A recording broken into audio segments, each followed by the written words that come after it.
di ba lalim radyo man dong Bitaw. magunahuna ka nga kay trabaho or lisod makasulod og trabaho, daghan ka gibuhi.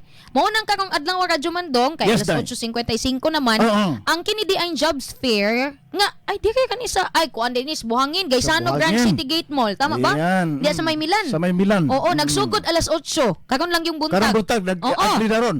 Yes. Okay, sugod na sila pag-entertain sa mga job seekers. Oo. Okay. Na ay kining local employers nangita og project engineers, field admin, Uy, drivers, mechanic, o daghan kay helpers, mixer helpers. Unya napoy nangita og sales representative. Uy. Auditor radyo man dong. Uy, maayo. Sa mga naay kasinatian sa kanang pag-cashier, sa kining mga supermarket baka karon unsa do na po'y mga nangita din hinga ang kumpanya mga higala, cashier, warehouse helper, Pang-apply delivery na mo. drivers, daghan radyo man dong. Ayaw na mo paglangan. Adto na mo sa Gaisano dito sa Oo. Milan, Buhangin. Tinuod mo kag over 100 kanaganing positions ang ginapangita karon sa nagkadiiyang kampanya. Yes, Dunay local radyo man dong mga higala, do na po'y international. Ayan. O naaga ni sa Qatar o kinsa may gusto mo abroad.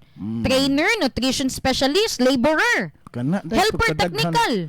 So, naaragod ang bakanting trabaho. Yes. Naaragod na itong tao bagya kasama ang pagkugis, pagpangita. Tinuod. Kisa nag-spearhead na day? Ang anunsyo pod ani Radyo Mandong ang Davao City Government Peso? inubanan pod sa Department of Labor and Employment and Peso. Peso. Oo.